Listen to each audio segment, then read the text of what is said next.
नमस्कार, मैं हूं पंकज श्रीवास्तव। सत्य हिंदी के खास कार्यक्रम सुनिए सच में आपका स्वागत है। आज बात करेंगे रोहित वेमुला एक्ट की, जिसे लागू करने के लिए नेता प्रतिपक्ष राहुल गांधी ने 3 कांग्रेस शासित राज्यों के मुख्यमंत्रियों को चिट्ठी लिखी है। आखिर कौन थे रोहित वेमुला और क्या है रोहित वेमुला एक्ट?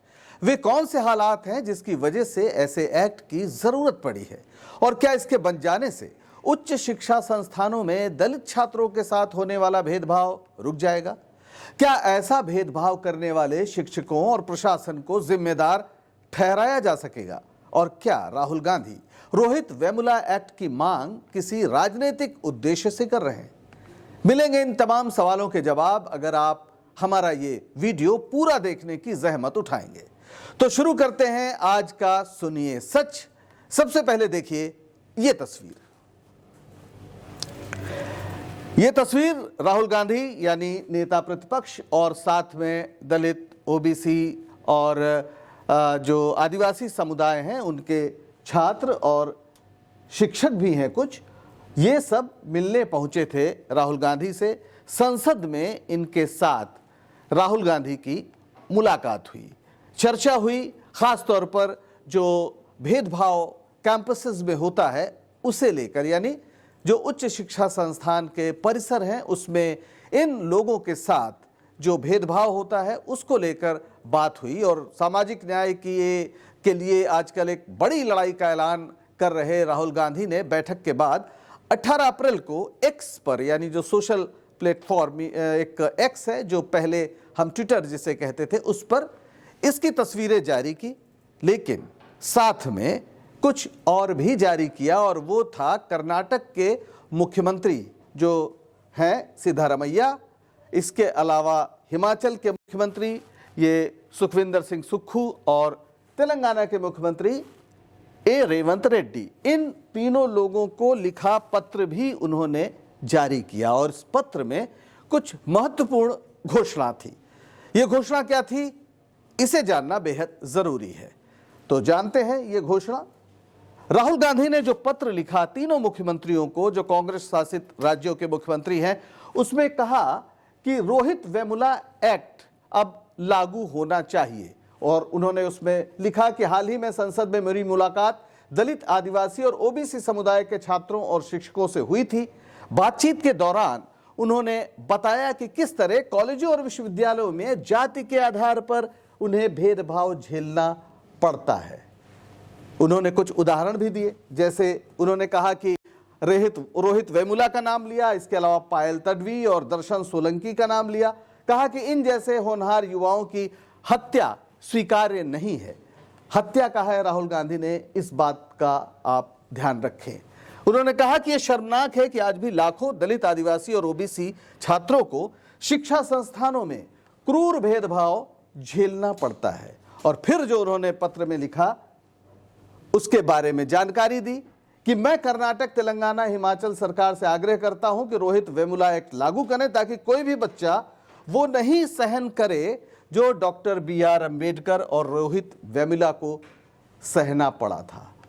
तो राहुल गांधी ने डॉक्टर BR अम्बेडकर के अनुभवों का जिक्र किया, जिन्हें स्कूल में पढ़ाई के दौरान अलग बैठना पड़ता था और पानी न मिलने की वजह से उन्हें अपमानजनक स्थितियों का सामना करना पड़ता था।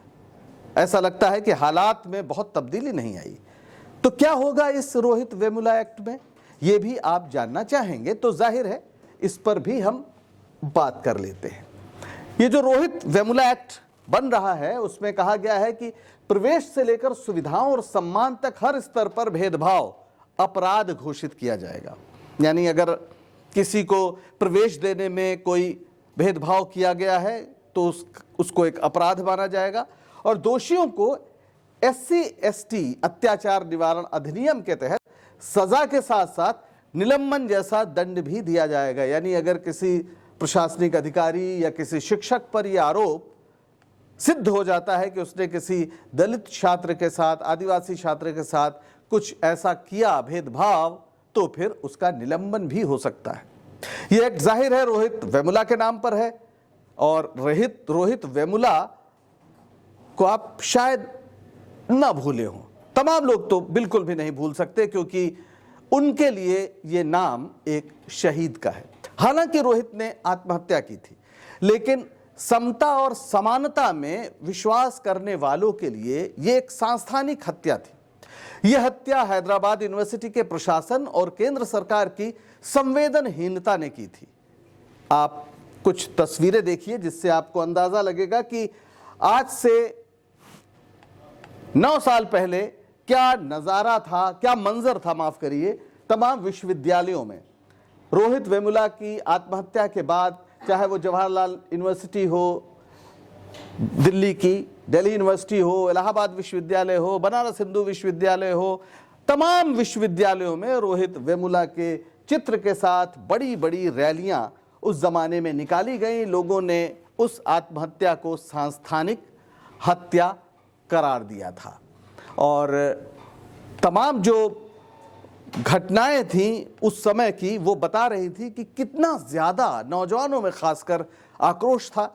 जो लोग दलितों के साथ होने वाले भेदभाव से एक तरह से संवेदित होते हैं, उन्होंने इस मुद्दे पर काफ़ी लंबा आंदोलन किया। ये तस्वीरें 2016 की हैं, जैसा बताया मैंने। कई विश्वविद्यालय उबल पड़े थे रोहित वेमुला के नाम पर और 17 जनवरी थी वो तारीख 2016 की जब रोहित वेमुला ने आत्महत्या कर ली थी। पूरा नाम था रोहित चक्रवर्ती वेमुला। वो एक 26 वर्षीय पीएचडी स्कॉलर थे, हैदराबाद यूनिवर्सिटी में पीएचडी कर रहे थे। उनका जन्म हुआ था 30 जनवरी 1989 को आंध्र प्रदेश के गुंटूर में। रोहित अपनी मां के साथ दलित बस्ती में उन्होंने जीवन बिताया था और जातिगत भेदभाव को बहुत करीब से देखा था। बड़ी मुश्किलों से वे विश्वविद्यालय तक पहुंचे थे और इसलिए दलित छात्रों की पीड़ा को समझते थे। रोहित अंबेडकर स्टूडेंट एसोसिएशन आसा के सक्रिय सदस्य थे और जुलाई 2015 में विश्वविद्यालय ने उनकी 25,000 रुपए की जो छात्रवृत्ति थी उसको रोक दी थी। अगस्त 2015 में उन पर और 4 जो आशा के अन्य सदस्य थे उन पर एक एबीवीपी नेता एन सुशील कुमार पर कथित हमले का आरोप लगा। दरअसल एक आंदोलन चल रहा था और उस आंदोलन में बहुत सी मांगें थी छात्रों की ओर से। प्रशासन ने इस पर बहुत कड़ा रुख अख्तियार किया था और उसी बीच ये झगड़ा भी हुआ एबीवीपी के साथ और फिर 2 ऐसे चेहरे सामने आए जो ना आते तो शायद रोहित जीवित होते। इन 2 तस्वीरों को देखिए। बंडारू दत्तात्रेय अब हरियाणा के राज्यपाल हैं और बीजेपी के उस समय सांसद थे। स्मृति ईरानी अब संसद में नहीं है, उस समय लेकिन लोकसभा में सदस्य थी और मानव संसाधन विकास मंत्री यानी एचआरडी मंत्री थी, जिनके अधीन उच्च शिक्षा के तमाम संस्थान आते थे। तो दत्तात्रेय साहब ने इस मुद्दे पर यानी जो एबीवीपी और अंबेडकर स्टूडेंट एसोसिएशन के छात्रों के बीच झगड़ा हुआ उसको लेकर पत्र लिखा स्मृति ईरानी को और उन्होंने कहा कि जो विश्वविद्यालय है वो जातिवादी और राष्ट्र विरोधी गतिविधियों का अड्डा बन गया है। उन्होंने उस आंदोलन की वजह से पूरे हैदराबाद यूनिवर्सिटी को राष्ट्र विरोधी गतिविधियों का अड्डा बता दिया और स्मृति ईरानी ने यह पत्र हैदराबाद यूनिवर्सिटी के प्रशासन को भेज दिया। सितंबर 2015 में रोहित और 4 अन्य छात्रों को निलंबित कर दिया गया, हॉस्टल से निकाल दिया गया। रोहित का दिल टूट गया और 17 जनवरी 2016 को रोहित ने अपने दोस्त के हॉस्टल रूम में खुदकुशी कर ली और उनकी मृत्यु ने देश को झकझोर दिया। तमाम लोग सड़कों पर आने को मजबूर हुए, खास तौर पर जो दलितों पर होने वाले अत्याचार से विचलित होते हैं। खास तौर पर जब आत्महत्या के बाद राहुल का अंतिम पत्र आया तो ये बेचैनी और बढ़ गई। इस पत्र में उसने किसी को जिम्मेदार नहीं ठहराया, लेकिन उसके शब्दों ने समाज के चमक दमक के नीचे पसरे हुए अंधेरे की परतें उघेड़ दी। आइए इस पत्र के कुछ अंश पढ़ते हैं ताकि पता चले कि राहुल रोहित माफ करिएगा किस तकलीफ से गुजर रहे थे। ये पत्र है, ये उनकी हैंडराइटिंग है, रोहित वेमुला की ये तस्वीर है। अंग्रेजी में ये पत्र उन्होंने लिखा जिसका हिंदी अनुवाद हम आपके लिए लाए हैं।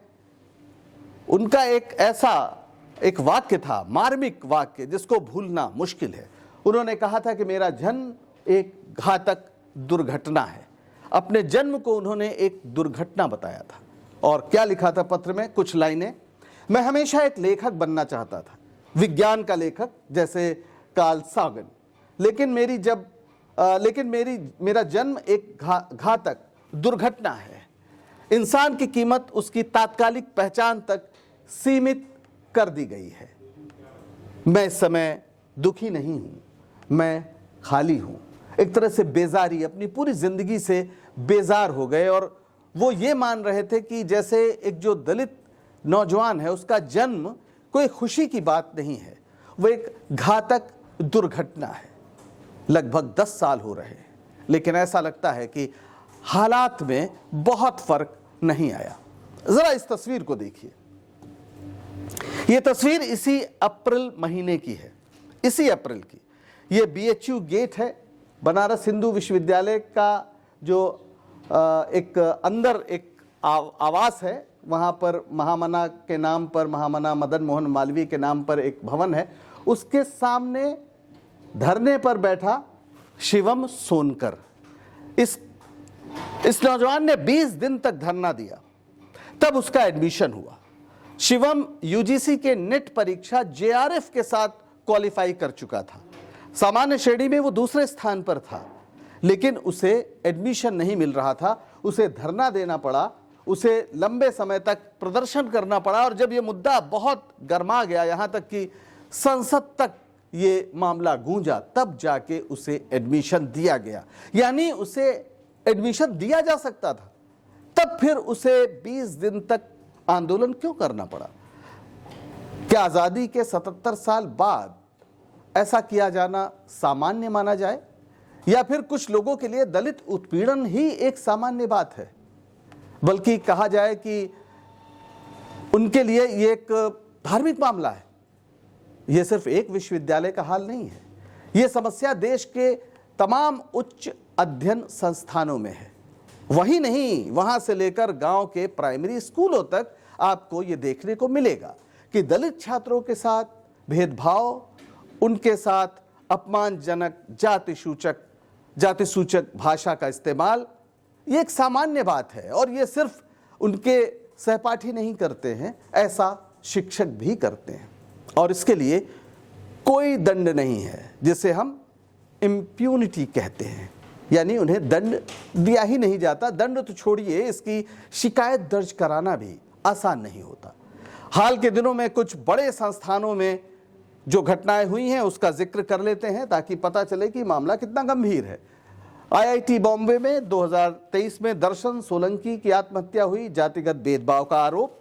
इनके नाम का जिक्र राहुल गांधी ने भी अपने उस X पर जो पोस्ट किया था उसमें किया है। JNU में 2024 में दलित छात्रों को हॉस्टल आवंटन में भेदभाव का सामना करना पड़ा, यह भी आंदोलन का मुद्दा बना। और फिर ये जो एक बड़ा संस्थान है मुंबई का TISS, Tata institute of social sciences, वहाँ के SC/ST छात्रों की फेलोशिप में देरी हुई। बहुत लोगों के लिए सामान्य बात है कि फेलोशिप में देरी हो गई, लेकिन वो शायद नहीं समझते कि जो फेलोशिप है, जो छात्रवृत्ति है, वो एक दलित छात्र के लिए क्या मायने रखती है। कई बार तो उससे वो अपने परिवार के दूसरे भाइयों का भी भरण पोषण करते हैं, घर को भी मदद करते हैं, अपने खाने पीने, किताबों का इंतज़ाम करते हैं।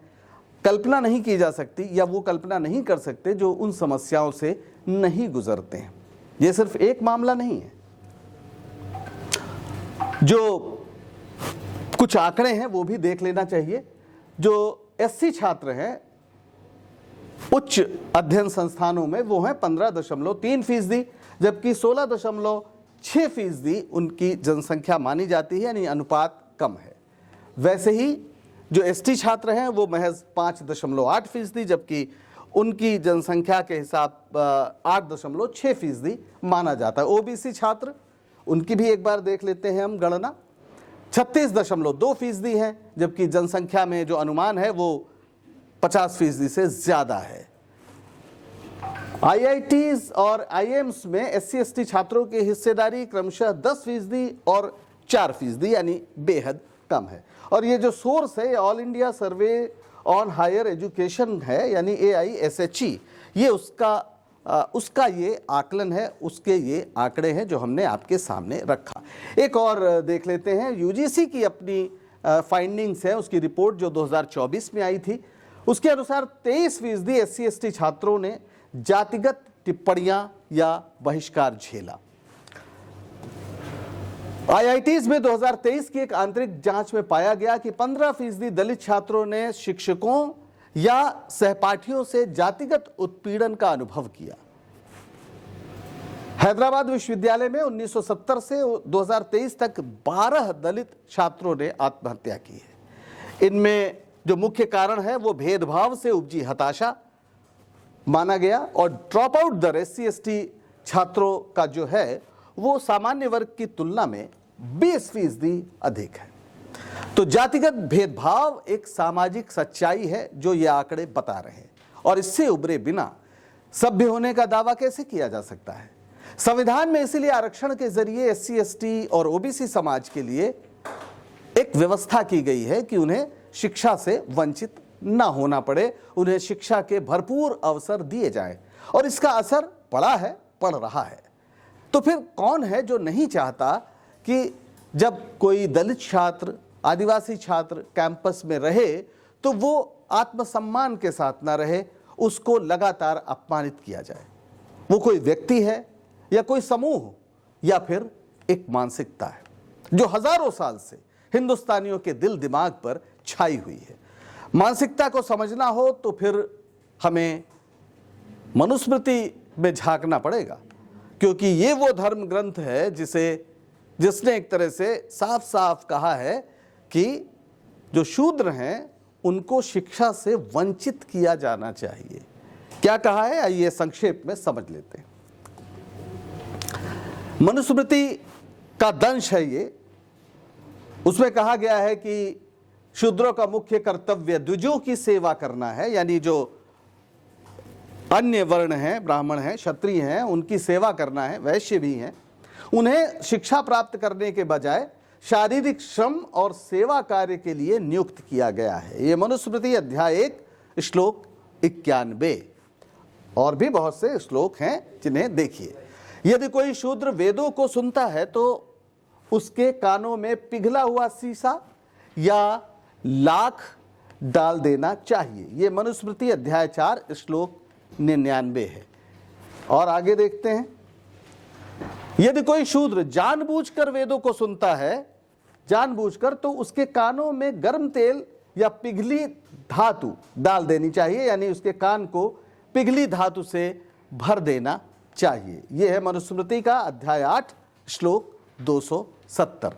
और देखिए, यदि कोई शूद्र वेदों को याद रखने की कोशिश करता है तो उसका शरीर 2 टुकड़ों में काट दिया जाना चाहिए। यह अध्याय 8 है, श्लोक है 272।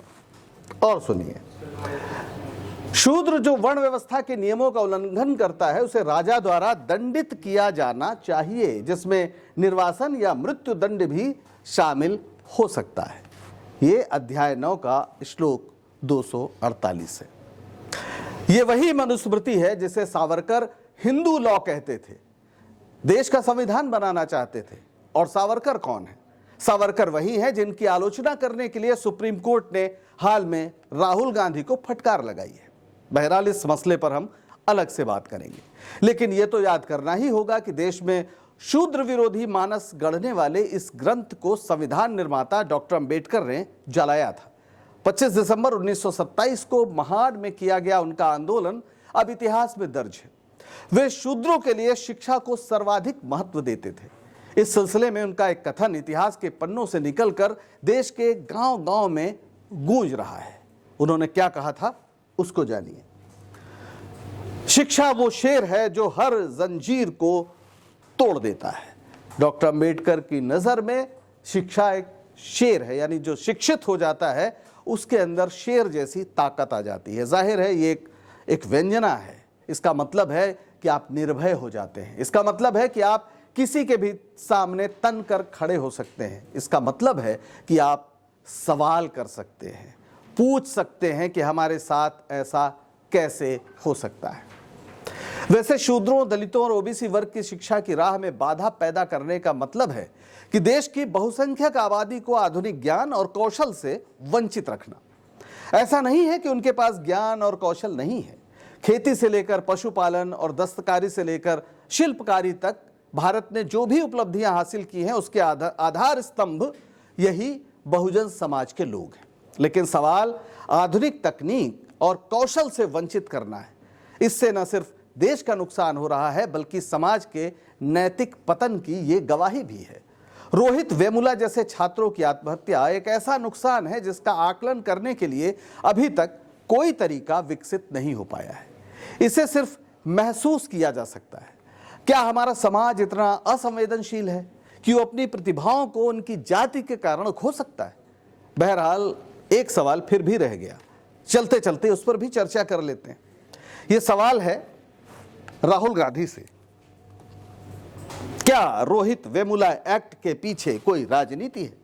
जब भी कोई ऐसा सवाल आता है, ये सवाल भी साथ में आता है और इससे मुंह नहीं चुराना चाहिए। लेकिन पहले इस पर विचार करें कि राजनीति कोई अनिवार्य रूप से बुरी चीज है।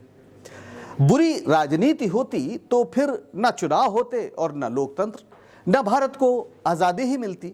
देश में राजा महाराजाओं या अंग्रेजों का राज चलता होता। वो राजनीति या राज्य की नीति को निर्धारित करने की चाहत ही थी जिसकी वजह से लाखों लोगों ने कुर्बानी देकर देश को आजाद कराया। इसलिए बुरी राजनीति नहीं होती। राजनीति के पीछे छिपे हुए इरादे बुरे या अच्छे होते हैं। राहुल गांधी चाहते हैं कि ऐसा कानून बने जिससे कैंपसों का जो मनुवादी चरित्र है वो बदले, दलितों, पिछड़ों, ओबीसी वर्ग के साथ होने वाला भेदभाव खत्म हो और ऐसा करने वालों को सजा मिले। और सजा दिलाने के लिए कानून की जरूरत है और इसलिए वो रोहित वेमुला एक्ट की बात कर रहे हैं। अब आप ये तय करिए कि राहुल की ये राजनीति देश के लिए अच्छी है या फिर बुरी, और ये भी कि ये एक्ट केवल कांग्रेस शासित राज्यों में क्यों लागू होना चाहिए। क्या प्रधानमंत्री मोदी पूरे देश में से लागू नहीं करा सकते? संसद में रोहित एक्ट बनाकर लागू करने से उन्हें किसने रोका है? क्या दलित छात्रों के प्रति भेदभाव उन्हें उद्वेलित नहीं करता? और अगर नहीं करता तो क्या इसके पीछे कोई राजनीति है? आज के लिए बस इतना ही। आशा है सच सुनाने का हमारा ये प्रयास आपको पसंद आ रहा होगा। दीजिए इजाजत और बने रहिए सत्य हिंदी के साथ। नमस्कार।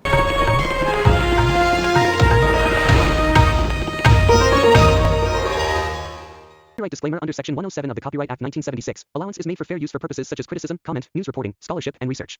Fair use is a use permitted by copyright statute that might otherwise be infringing.